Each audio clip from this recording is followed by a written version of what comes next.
moment, we're not able to read the future. Um, we've got a great panel for you. Obviously, there's a tremendous amount to talk about given the events over the weekend. I want to do quick introductions and then we will get right to it. But let me just say that this is an on the record briefing. You are welcome to use everything that you hear from us. And as I've already mentioned, we will be posting this on the web, posting a recording of it on the web a little bit later on. This morning, I have the great good fortune to be joined by General Joseph Votel. General Votel is the former commander of both U.S. Special Operations Command and U.S. Central Command. I'm also joined by Daniel Ben-Nayem. Dan was the Deputy Assistant Secretary of State for the Gulf region up until January of this past year. And finally, by Colby Connolly, who is a senior fellow here at MEI, specializing in energy affairs. To the three of you, welcome. Good morning. It's been a busy and eventful weekend. As always, I'd like to start by asking each of you to just give 7 or 8 minutes of your thoughts right now. What's happened that you think is particularly interesting, that you think that people ought to be paying more attention to, that perhaps they haven't, or other aspects of what's going on that everyone needs to think about. General, let me start with you. What caught your eye over the weekend? What are you thinking about these days? Thanks, Ken, and good to be back here with you, and good to be with Colby and Dan as well. So really, I think 3 things that I would just kind of highlight here for you. First and foremost, as a former military guy, I need to talk about the military execution here, and I do think this was extraordinary execution by the forces under the command of the U.S. Central Command commander. I think there was very skillful use of deception here and OPSEC, frankly. That's uncharacteristic for us, frankly, but we did, I think our forces certainly and the government, I think, did a good job of kind of keeping the lid on this to preserve the element of surprise in this. And I think as everybody saw, there was some use of deception, which I think the secretary talked about yesterday. Second of all, I think there was generally some good disciplined communication, particularly early on. It's begun to wander a little bit here as we kind of get into the regime change discussion that we have seen play out over the last 12, 18 hours here. But in general, the communications I thought were generally pretty tight. And I think that was really backed up by what we saw yesterday coming out of the Pentagon, which I thought was a pretty transparent public communication here on what happened, and particularly the role of the chairman getting up and describing the details of the execution. I think that's really, really good. So you may agree or not agree with the policy or with the actions taken, but I think you do have to appreciate that this was carried out with a high degree of skill by our military professionals here, and for that we should be grateful and very, very proud. I think the second thing that really stands out to me is I'm struck by the uncertainty that remains in the wake of this now as we head into almost 48 hours after execution of our strike. We obviously are still very, very focused on how did we do in terms of severely degrading the nuclear weapons program. I think that's the word that the secretary and the chairman used, and some others have used as well. That seems to be the end state that we were really focused on here. I think some of the indications are certainly, I think everybody's looking at the Maxar images that are on television now, but there's a lot more being, I think, collected here through a variety of intelligence, means, whether it's SIGINT or MASINT or HUMINT or whatever else it is, that will help us form a bigger picture. But of course, it's ultimately we're going to need to have something that tells us what actually happened down inside those tunnels and those things that the bombs went down. So I think that's something we're still really paying attention to. I think the chairman was pretty measured in this, and I think that's important to be that way, because we could be surprised at the end of this, find out that maybe we didn't have the effects that we had hoped for. I think the second thing here on uncertainty is how is Iran going to respond? there's been some strikes into Israel, but not much more. Certainly nothing directed at us. Do they have a surprise for us? Have they held something in reserve that we're going to see revealed here? Um, they certainly have capabilities, but they have been degraded significantly. That may impact the delivery of this, but nonetheless, I think that's something else. I think that's injecting some certainty. And then, of course, how are we going to respond to that? If it's kind of a tepid response, are we going to, will we be going back in? Or if it's obviously if it's more effective, then I think we can count on the fact the United States will respond to that. Um, and then, how does all this conclude? Thinking through what are the next steps are for the United States, I think are really, really critical. And how does that impact our strategy for the Middle East going forward? And what does Iran look like going forward? And certainly, there's a lot of discussions about that this morning, and most of the media here in terms of what comes behind the current supreme leader. Is it another supreme leader? Is it something else? But I guess my point here is that um, sometimes we have a tendency to think that a military solution can insert some certainty into a situation. But I think what we're seeing here is that there still is a significant amount of uncertainty about what is going to take place here, even with a very well executed operation. I think the third thing, and I'll just very briefly comment on this, is that I think one of the things I'm trying to pay attention to, and hopefully we'll begin to see more and more indications of it, but how does the region respond to this? There have been some very significant changes just in the last 8 or 9 days with kind of the further reduction of the Iranian military, the threat that they once posed to the region. How do regional actors respond to this, both from a security standpoint and really from a diplomatic standpoint? And I think this is something I think worth paying attention to. Will partners move quickly to reinforce their own defense in this case? Will they see this as a dividend? How will this impact future relations between the Gulf countries and Israel?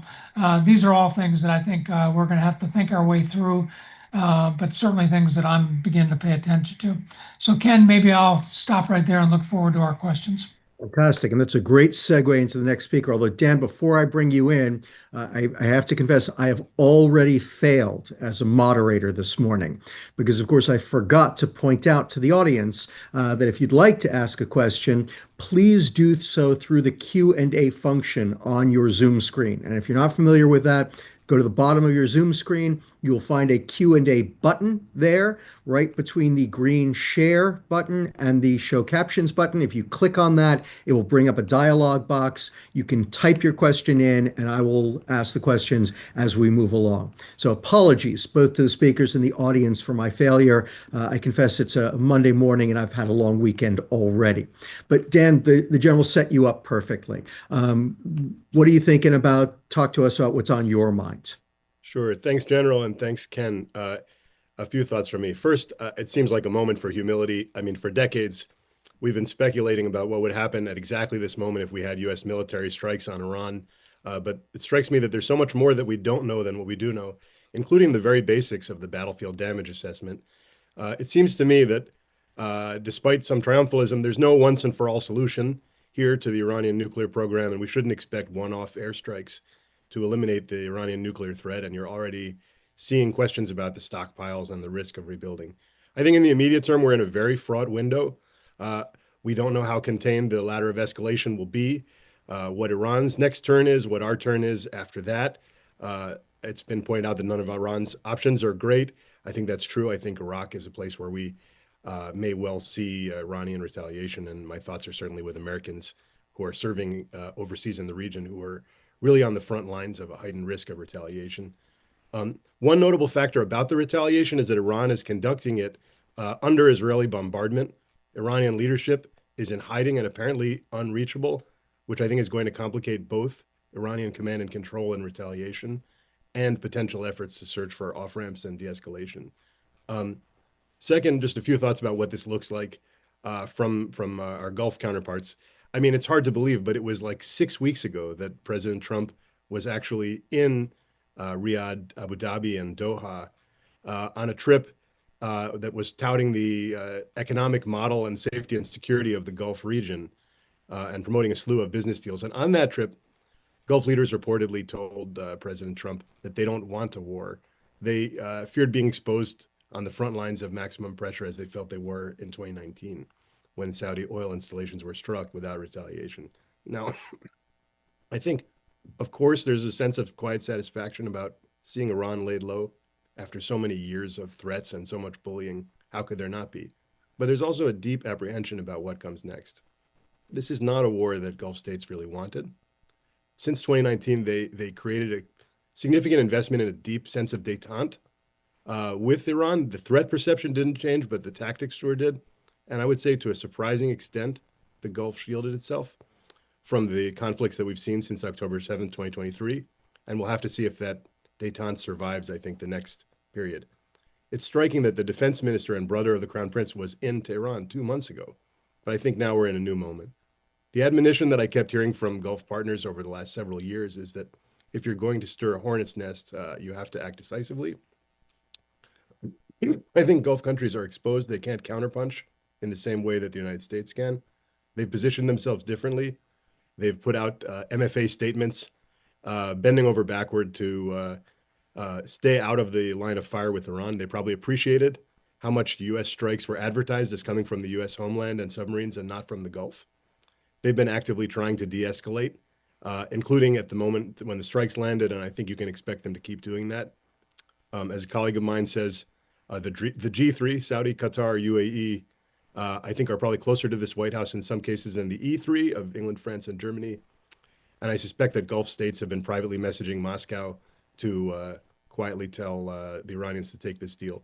The last thought is that I think we're going to need to find a way to marry up the military with the diplomatic and larger strategy at some point. Israel has accomplished a huge amount militarily. It sure seems like we accomplished something significant too, although we'll find out exactly what. Step one is to manage retaliation from Iran, but then I think step two is going to be to figure out how to convert something military and quite successful into something that's much more durable. Diplomacy with Iran is hard under the best of circumstances and maybe impossible under these.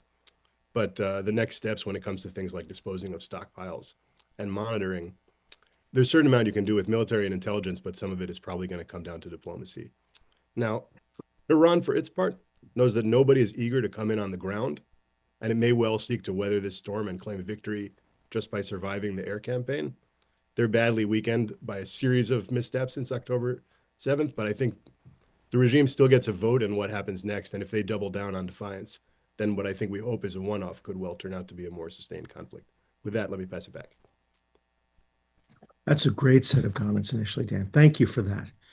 Colby, we got a bunch of people in our audience who are very interested in the energy markets. Take us through your area of expertise, please. Sure. Thanks, Ken. So, the update since the events of the weekend is, the general statement is something that nobody will be surprised to hear, which is that these developments point towards greater risks and not fewer. This brings us closer to the possibility of a disruption in the flow of oil and gas supplies from the Gulf. Seeing things this morning like the shelter-in-place order for U.S. citizens in Qatar, Japanese banks considering pulling staff from the region. The market did react accordingly when oil began trading again last night. Brent crude spiked above $80 per barrel, as would be expected in a situation like this. But as we were getting started with this session, it had receded a bit, and it was trading at a lower level than it closed out last week. So these new developments tend to cause a spike. The risk sort of gets baked in as things move along and as we don't have more developments, and that's something that we're going to continue to see until there's more certainty on where things go. But we were in the low 60s when these tensions started to rise. The geopolitical risk premium has put us in the mid $70 per barrel range, and I think until we get to a point where things start to simmer down a bit, and who can say when that will be. This is where we'll be, but it's important to point out that this is the market pricing in the potential for a disruption. It's not in reaction to any actual loss of supply, which to date we haven't seen. There are impacts that are beginning to be felt elsewhere in the world, and the macroeconomic outlook will feel that the longer this goes on, even if there is no actual loss of supply. So, a couple examples of that. Some of my colleagues at Energy Intelligence were reporting later last week that jet fuel prices are up worldwide. That's a knockoff impact from the fact that Europe now sources about 60% of its jet fuel imports from areas within the strait. And that's a result of them moving away from Russian imports in 2022 after the outbreak of the Russia-Ukraine war. The startup of the Al Zour refinery in Kuwait, which is around a 615,000 barrel per day facility, has been a major supplier of refined products to Europe since that took place. Freight rates for VLCCs, or very large crude carriers, have started to spike. Rates from the Gulf to China are up over 60% since the conflict began. And these are things that you're going to see continue to happen the longer the conflict takes place. I think if it gets to a point where we're sustained at a certain level of hostility without, imminent signs of escalation, you'll see things sort of playing out a bit. But as these risks get kind of baked in, we're not going to be sitting in this lower price environment that we were in, and really kind of the post-Liberation Day environment when crude started to crash a bit. Another point that I'll come to is that a lot of the coverage of the energy issues surrounding the war so far have really been focused on issues within the Strait of Hormuz, and that matters. But so does the bigger picture. I think it's possible that we are a little bit too focused on what could go wrong in the Strait here, and I do acknowledge that it is a bit ironic for me to say that with a map of the Strait hanging behind my head, but I think the bigger picture could get a bit lost in that, and sort of blind us to some of the other potential risks that we have. The webinar that MEI had yesterday, Alex Vatanka very rightly pointed out that the strait has never been shut, and the region hasn't experienced that before. But what the Gulf has seen is a tanker war in the 1980s. It saw targeted attacks like that take place in 2019. It saw a major attack on critical oil infrastructure in Saudi Arabia. None of these things are without precedent, and I don't want to suggest that they're imminent, but I think the possibility of getting too focused on the absolute worst case scenario in the strait could blind us, like I said a second ago, to some of these other things that will potentially drive up prices, drive up costs of things like insurance and shipping for tankers, and again, we'll have that ripple effect on the global economy. And that's the type of thing that we could see sustained depending on the direction this goes in. There's been a lot of suggestion as well that this isn't something that is incredibly likely, and that's generally attributed to economic interdependence, which I don't want to suggest doesn't matter. It absolutely does, with things like Iranian oil flows to China. But I think if the 2020s have taught us anything so far, it's that economic ties don't always prevent conflict. Russia was incredibly reliant on European markets for its oil and gas exports. That didn't stop them from invading Ukraine and doubling down. Western oil majors pulling out of Russia, which are a very important part of the Russian energy sector, didn't really seem to have a major impact on Moscow's calculus in that regard. And Iran is even less integrated with the global economy than Russia was when the war took place. So I think in that regard, Tehran is also going to be aware of some of the pressure points for this administration. The president was, in the run-up to this conflict, voicing discontent with rising oil prices. That's clearly a key issue that they do not want to see sustained as things go on. So I think that probably factors into Iran's calculus somewhere. I'm hesitant to think that the whatever kind of strategic decision making is taking place in Iran is really going to hinge on well, what about what happens to the Chinese teapot refiners? I think that's it's an important part of their ability to continue getting revenue and continue funding their operations. But in a moment of existential threats, if that's the way the thinking is going, it's hard to say that that's something that's going to tip the balance. Coming back to some of the other risks, though, there are bottlenecks elsewhere in the Gulf. There are infrastructure choke points. Roughly 70 to 75% of liquids that come out of the Gulf, and by that I mean crude, condensate, and refined products, flow through about 9 facilities, and that includes Kharg Island in Iran. There are a lot of other terminals in the Gulf, but these are the high volume export terminals that are really, I think, represent some of the very critical bottlenecks that could emerge if there were to be a disruption at any of them, and this would really amplify the price impact without any activity taking place in the strait, and depending on a big picture situation, this is something that could even last longer. Now, the difference between that and a closure of the strait is, of course, that the OPEC producers in the region could, in theory, tap some of their spare capacity to make up for that lost supply. So the risk is slightly lower in that regard. But I think, again, getting a little bit too focused on the strait is something that could potentially catch us off guard if there is something like that were to take place. I think that is where a bit of the good news comes in, though, because for now it does seem that the targeting of different energy facilities that we saw right at the beginning of the conflict in the first couple of days does seem to have eased a bit. With South Pars in Iran and the Haifa refinery in Israel being targeted. That does not seem to have continued to the same extent. So it fortunately does not seem like we're in this kind of escalatory cycle of tit for tat attacks on energy infrastructure. That said, I'm aware that there were a couple different incidents in both Iran and Israel that took place that led to some power outages that were fairly brief. Excuse me.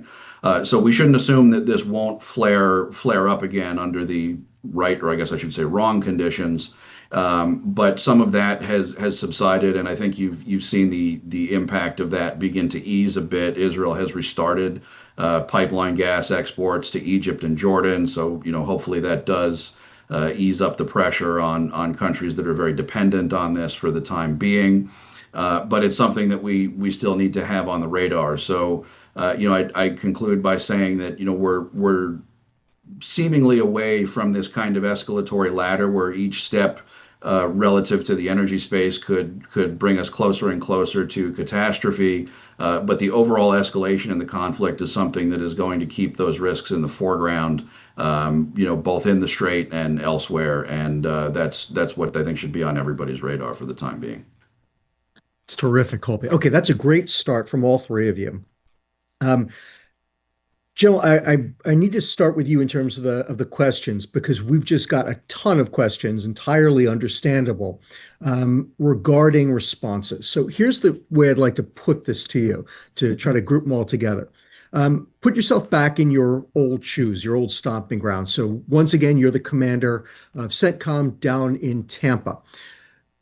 As you're looking at the region in the aftermath of these strikes, what are the greatest concerns that you will have, right? What are the real, we know about the whole range of threats, Iran's proxies and allies, its missile forces, its anti-shipping capabilities in the Gulf and around the Strait. What are your greatest concerns, right? What would you, at this moment in time, if you were back in Tampa, what would you be paying most attention to? What would you be most concerned about? And then if you can, if you want to take us to 2, 3, 4 of what your biggest concerns would be, what would your recommendation back to Washington be for how we handle them? So if Iran does this, here's my recommendation of how we handle it. Yeah, thanks. I think it's a great question, Ken. I mean, I think the thing I would certainly be thinking about here in the wake of our strike, and kind of again presuming that this was that our policy was to go in and do this strike and then use that as a mechanism to bring Iran back to the table. So there's really no immediate planned military follow-up to that. I think the thing I'm most concerned about is making sure that we have looked at everything, at all of our vulnerabilities, and to an Iranian response. I mean, we have certainly seen ballistic missiles launch back and forth. That's certainly a big concern. I'm equally concerned about the remnants of proxy organizations. I'm equally concerned about drones that can get in. I mean, think about what happened at Tower 22. A relatively simple attack that can cause strategic implications here. I'm really focused on trying to address those things and make sure that we have absolutely uh, minimized the risk wherever we can, taking the appropriate measures we can to make sure we're prepared for it, and we're doing everything we can to keep a good eye for it. I think the second thing I'm thinking about is the potential for a response if something does happen. General Kurilla, the CENTCOM commander, still has resources at his disposal, so he will have to very quickly come up with options to respond to this. And in the event that there is some type of Iranian reaction that causes damage or, God forbid, causes casualties, I think we should expect there will be a response. And so, I would definitely be working with the staff on an array of responses that we could provide that are kind of related to the type of attack that we may absorb. So in order to give the president and Secretary of Defense the most amount of options here with all of that. In terms of the last part of your question there, in terms of what I would advise, I think it kind of goes back to maybe a little bit of what I said before. I do think disciplined communications is really, really important here. If we're really trying to get Iran to come back to the table here, our communications, our actions, our words should really be focused on that. We shouldn't be tempting fate by throwing other ideas out there about regime change or other things like that. I don't think that's helpful to the security situation, and I think it complicates it, frankly. So I think we have to exercise some discipline in terms of our messaging, our strategic messaging, our policy messaging about where we are. If we're really focused on the nuclear weapons program and eliminating that and getting back to the table to do that, then that ought to be the focus of what we're doing here. I think I think this ambiguity that comes with throwing a whole bunch of things around is not good for the overall security situation. I think we just have to be more disciplined in terms of doing that. And I would be using my influence as the CENTCOM commander to try to, emphasize that point. That's terrific. Okay, one for Dan. Really interesting question. So, you've talked a little bit about how the Gulf is responding to this, but could you unpack a little bit how the Gulf is thinking about Israel in light of this war? In what ways has it changed Gulf perceptions of Israel? This is obviously a very big deal, and my own sense is that the Gulf response is somewhat mixed. So take us through what you're hearing, Dan, from the Gulf states in terms of, and your own, if you're not hearing anything or if they're keeping it quiet themselves, how you expect they will respond to Israel after this, how it may change Israeli relations with the Gulf. No, it's a great question, and I think it probably happens in different phases at different times. Right now, we're in a window of really acute risk, where the risk that this splashes across the water onto them is meaningful. I think they're somewhat more confident than they were in the past that they've taken steps to prevent that, but it's real. It wasn't long ago that the phrase "Little Sparta" was used by a former CENTCOM commander to refer to the UAE. I think the Gulf states are out of the Sparta business, and the undisputed Sparta of the Middle East these days is Israel, backed by the United States. And that kind of military dominance and I would say a willingness to use military force to change the equation on the ground is quite potent.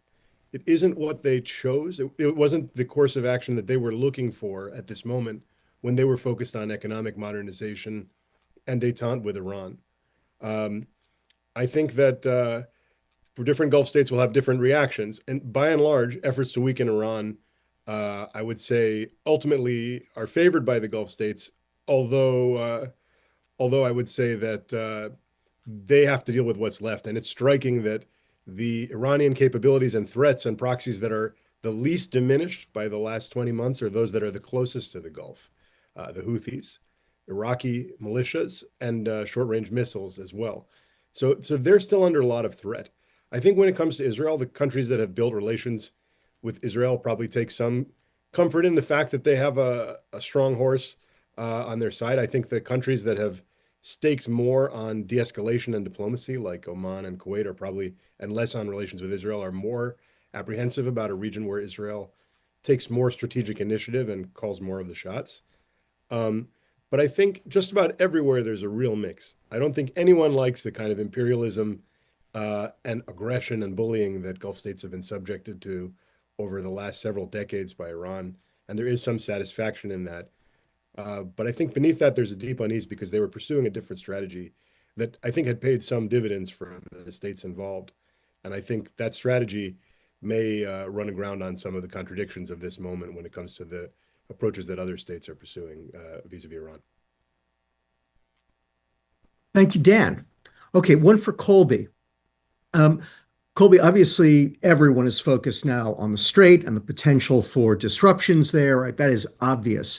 But there have also been some changes, disruptions, if you want to put it that way, with regard to hydrocarbons in the Eastern Med, right? So on the other side of the Middle East, Israel shutting much of its gas production, halting gas exports to Egypt. Should the stuff that's going on in the Eastern Med on the western side of the Middle East, is that something that we should be thinking more about? Is that meaningful in from your perspective?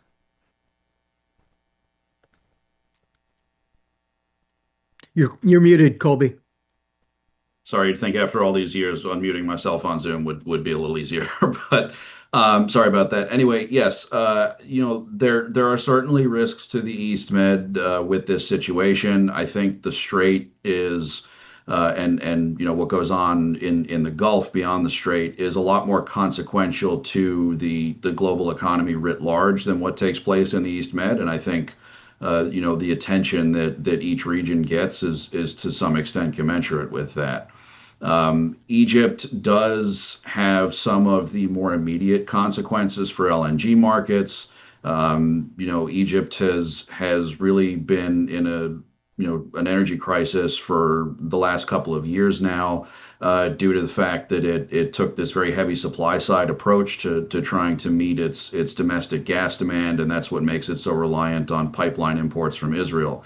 So the need to turn to LNG exports for Egypt is something that certainly increases their import costs. Takes LNG away from the wider market and has an effect on prices as a result there. But it is more of a regional impact than it would be to have some sort of severe disruption in the Strait. But I think it's an important question, and it's not something that should totally slip off the radar. Especially, if you have some sort of resulting situation where Egypt returns to mass blackouts again at a time of regional volatility. Their ability to procure LNG cargoes has been pretty strong, so it doesn't seem like we're headed in that direction. But I think it does underscore a lot of the risks of things taking place in the periphery. I mean, for instance, if there were some impact to Iran's ability to export gas to neighboring countries, Iraq would feel that effect very severely. These things kind of slip off the radar when they don't have the same macroeconomic effect as a lot of the major oil supply disruptions or LNG disruptions. But they are still present and they are often felt much sooner. So yeah, that's an area that I've been keeping track of closely and definitely still should be on everyone's radar as this goes on. That's great, Colby. Thank you. All right. We've got a whole bunch of questions that I want to pose to each of you in your areas of expertise. As all of you know, I am always very focused on the long term, and this is why I'm at Middle East Institute and no longer in the U.S. government. I kept trying to get the U.S. government to think long term, and of course, politicians in a democracy tend to like to think short term. But we've got a whole bunch of questions I think are really important for us to be considering at this moment in time about the long term in the Middle East and the impact of this war. So what I'd like to do is I'd like to pose to each of you in turn different aspects of these questions that were being asked. So General, what's going on now, all kinds of new stuff, drone warfare, targeted killings, the acceptability seemingly of preventive war, even though it's being couched as preemptive, it seems to be much more preventive war. On the other hand, at the end of this, it seems like Iran is going to be even weaker than it was. And so a major destabilizing force in the region should have less ability to destabilize the region.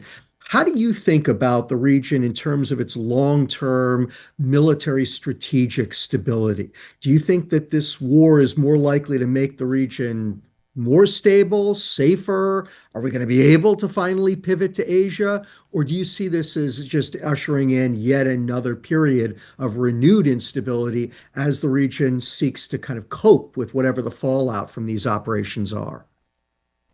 Yeah, I think it's an excellent question. It's kind of what I was alluding to in my last point that I mentioned in my opening comments here is about what kind of what happens with the region in terms of this. From a U.S. standpoint, I'll just start with a U.S. standpoint here. I do think we should have the military capacity to do more than one thing at a time. I do regret what's happened over a long period of time with our spending, with the lack of reliability and of congressional funding that comes to the department, so we can make the investments that we need to. I think that's hurt us in the long term, and I think we need to address that so that there is some stability in the amount of money that comes to the Department of Defense, so we can make investments in the Pacific, but at the same time look at where we have other interests like the Middle East. We have to get to a point here where we can have a sustainable presence in the Middle East. So we don't have to keep whipsawing every time something happens here. I think this is really, really bad for the department. I think it's really bad for the force. I think the United States Navy is really feeling the effects of this right now. So we've got to address that aspect of it from a U.S. standpoint for how we're going to protect our interests globally. And in the Middle East, and I said this as a CENTCOM commander, I recognize the prominence of the challenge that we have out in the Indo-Pacific. There's no doubt about that is existential to us, and we have to pay attention to it. But at the same time, we also have to make sure that we are looking after our own resources and our own interests in the region, and that we have a sustainable level of presence there that can actually look after that. That builds confidence in our partners and allows us to react to the very dynamic situation there. With regards to the region itself, I do think I kind of like the way that Dan highlighted that the new little Sparta here. I think that's actually pretty accurate, frankly, and I think that is going to give a little bit of a rise to other countries in the nation in the region trying to up their own capabilities and look at their own self-defense. So I think we have to pay attention to that. I do think, presuming we can get to some kind of an end state here where Iran can perhaps kind of come back into the region.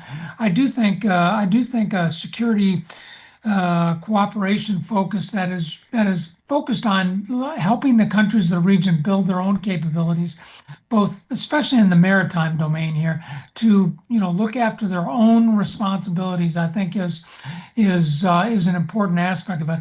I also think this will hopefully give some impetus to making some inroads in what has been really, I think, a long-term problem in the Middle East, and that is integration of capabilities between the partners.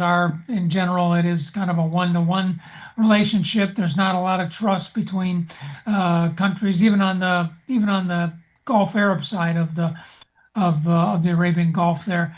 They don't there's trust issues there. I think we have to look at addressing those things. I guess my point is I think we need to focus on a strategy and a policy that is really about building resilience and capability in our partners to look after their own affairs and to provide for their own security, so that with a small but sustainable presence of U.S.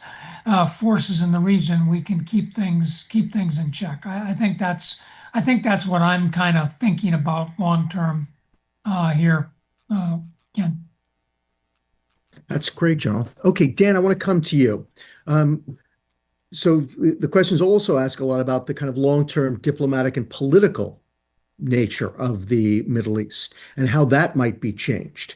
How do you see and I sort of asked you this already in terms of the Gulf states' perceptions of Israel, but there are also question marks about, how the Gulf states and how all the states of the region may relate to Iran, may relate to us or to China, right? How do you see the diplomacy and the politics of the region being changed as a result of this conflict? Yeah, I mean, I think it's so hard to know because it's kind of like we're right in the middle of the unraveling, and we don't really know what the resolution of this is going to be. Is Iran left as a kind of weakened but lashing out regional state that menaces and threatens its neighbors? Uh, is there some kind of diplomacy to address Iran's nuclear program and get back to some path of de-escalation? Do we have a breakout and another war, which I think is really possible given the way that we've kind of created the decision tree, let's say, from here, uh, that Iran makes a series of decisions that lead to more U.S. military intervention. So we're really in the middle of it, and it's hard to totally look past it. That said, I suspect that the threat perception from Iran will remain an important factor in shaping the region, but I think there might be more space for less of a binary polarization and more other actors, whether it's Turkey and the Levant, or some of the Gulf players. You might have a little bit more multipolarity. If you were to actually deal with the Iran threat, I think you might have sort of greater centrifugal forces that actually, instead of bringing people closer together, have the paradoxical effect of creating more independent agendas. But my guess is that the Iranian threat is going to remain. One thing that I should say when it comes to regional integration and the prospects for the region is a giant hole that I really should have mentioned earlier in talking about perceptions of Israel, which is Gaza. It's just a major unresolved issue. It's a major unresolved issue for the Gulf. It's on the phones and of every member of the public in every country in a way that it's not in the United States. And that continues and creates political constraints for Gulf leaders who have seen over time that despite their drawing power when it comes to Israel and the allure when it comes to Israel, that ultimately they haven't really been able to meaningfully shape the Gaza conflict or bring it to a close in the way that they want. So I think that things like Saudi normalization, maybe this removes some of the brakes on the way, but it doesn't remove the one that the Saudis have most publicly articulated, which is something on the Palestinian issue. So that, particularly the resolution on the ground in Gaza, but then also the larger question, it's just so much a part of things that we can't ignore it in thinking about the future of the regional architecture. But I think that Iran will probably still be dangerous, barring regime change, let's say. But I Hmm. think that if Iran is meaningfully weakened, you probably have more local initiative from more different places within the region. Great stuff, Dan. Okay, Colby. Now here's the version that is directed to you, which is Do you see this conflict, yet another war in the Middle East? Do you see it as changing global energy markets? Could this be the final spur to, lead us to move away from hydrocarbons, or could it be the exact opposite, especially if oil is not really affected at all, which is a very reasonable outcome for reasons that you've suggested, I've suggested in other webinars, lots of other people have as well. Maybe we get through this without any attacks on oil. Does that simply kind of, routinize and, further dig us in around hydrocarbons as the future? How could this change the world's relationship to hydrocarbons? Well, I think what it does in the long term is that it underscores that for as long as we live in a world where we're consuming 100+ million barrels of oil a day, the Gulf is going to remain a very important part of that. And that the risk of losing it is something that will have a strong macroeconomic impact whenever it emerges. As I've mentioned on a couple of previous sessions, the relatively more muted price reaction at this point is due to a couple of reasons. One is that there has been plenty of overreaction in the last couple of years to potential supply disruptions from the region, and so I think there's a little bit more caution in trying to anticipate that as being imminent this time around, because this is basically the world we've been living in since October 2023. But Gulf producers are really taking this kind of last man standing strategy in regard to the oil industry due to the fact that they have large reserves, low production costs, and high volumes of production. And while it doesn't come to the front of the agenda for many people right now, they also have a very low upstream carbon intensity, which means that the emissions associated with their production are lower than in many other regions. So even if we are getting to a point where, say, we're approaching peak oil demand by the end of the decade, any major risk to the stability of supply from the region is still going to be important even after there is a plateau.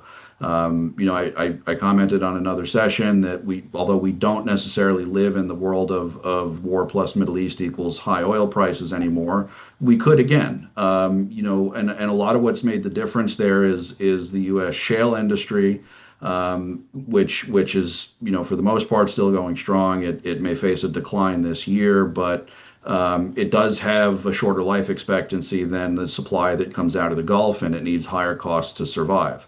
That isn't going to change, and the idea that the U.S. is a major supplier now that mitigates the risks of supply loss from the Middle East is not something that's going to be able to remain a factor in perpetuity. So the security of supply from the region is going to remain important, but in regard to your other question about diversification away from oil and gas or from supplies from the region, that's something that's very possible as well, and something that my colleagues and I at Energy Intelligence are spending a lot of time focusing on is this energy in the age of protectionism.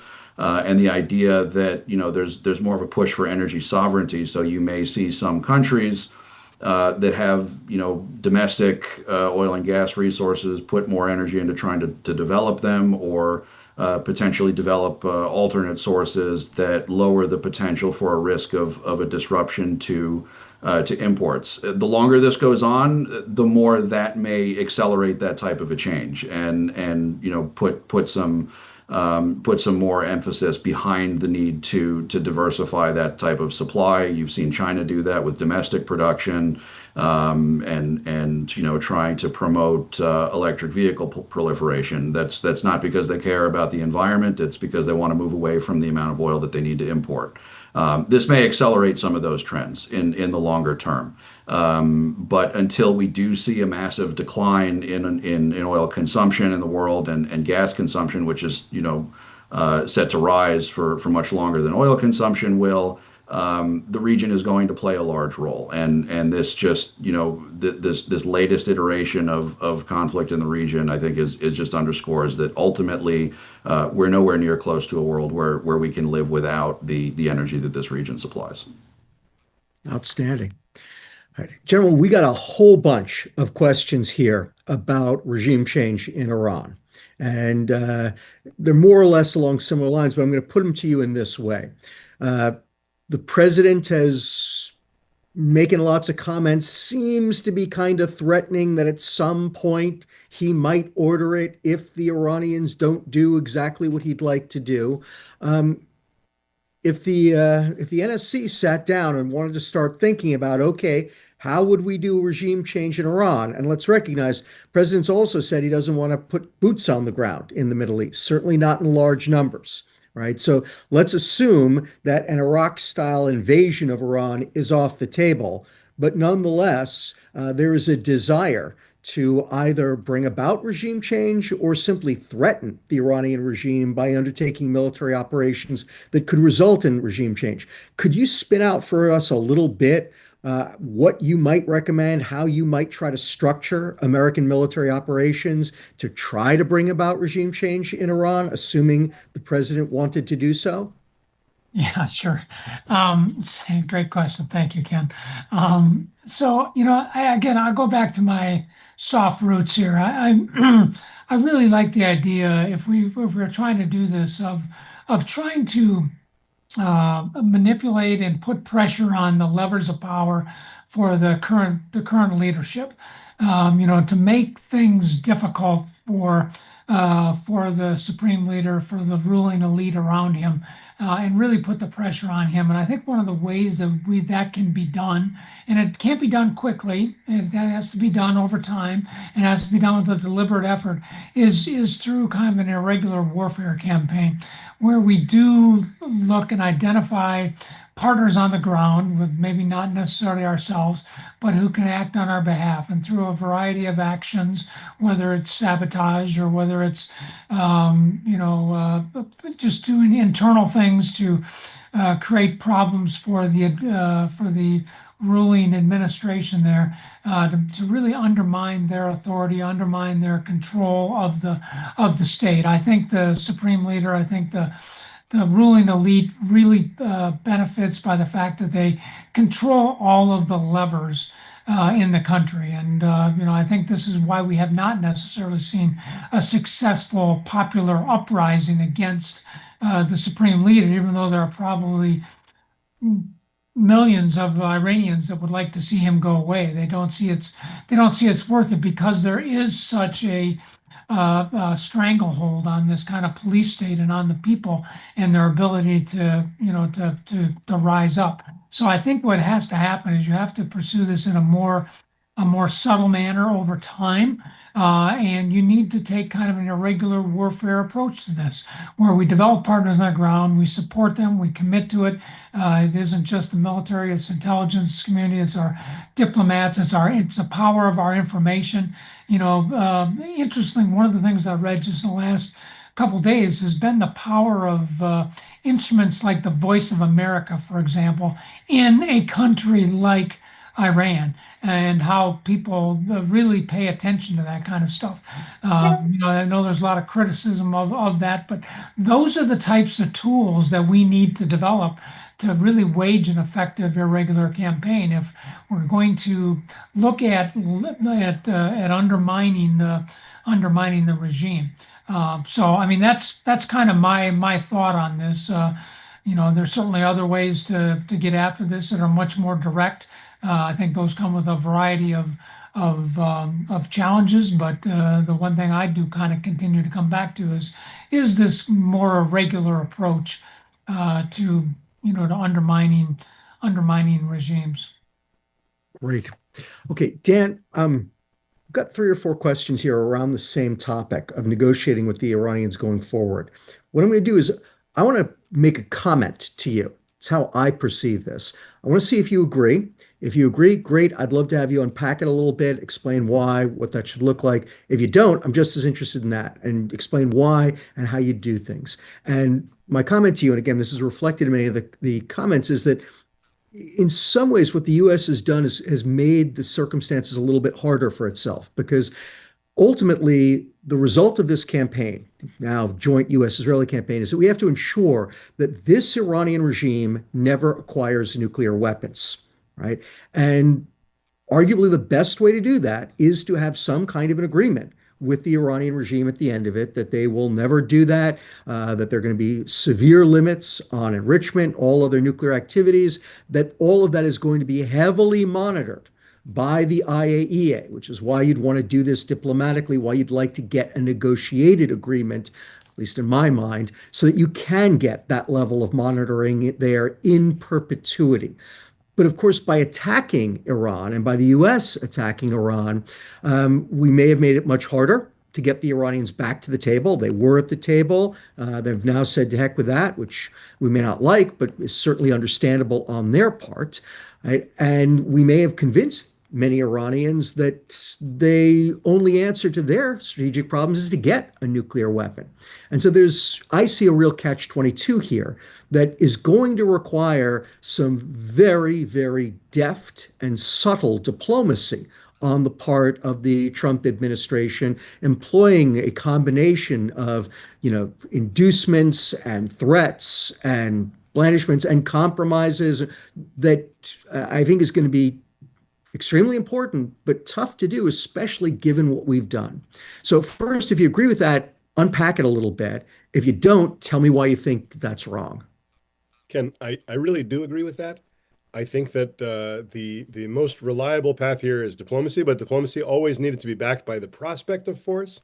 And now, whether we like it or not, it just is backed by the use of force by Israel and by the United States.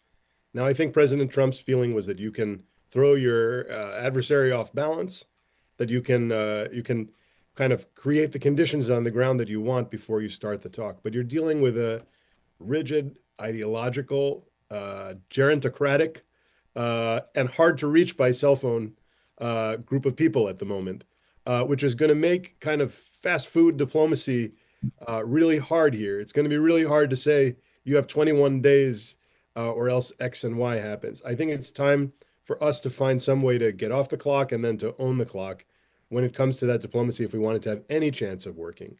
I think that that means working in phases. Phase one is probably de-escalation. You have a bunch of partners in the Gulf and Turkey, and probably even this would be a case where maybe the president's relationship with Russia could actually provide some benefit to the national interest of the United States if Russia privately tells Iran to look seriously at diplomacy. I think the next phase, you need to have some kind of a phased approach here. You're not going to get to absolute victory or unconditional surrender or something in any short window. You need some kind of a freeze where the Iranians either freeze what they're doing, and the U.S. has inducements they can offer, including Israeli strikes are still going on. Perhaps we can find some way to use the conclusion of that operation as a lever. America has lots of diplomatic levers here. We have inducements we can offer. Snapback is still on the table for the Europeans to put sanctions on Iran all the way through October.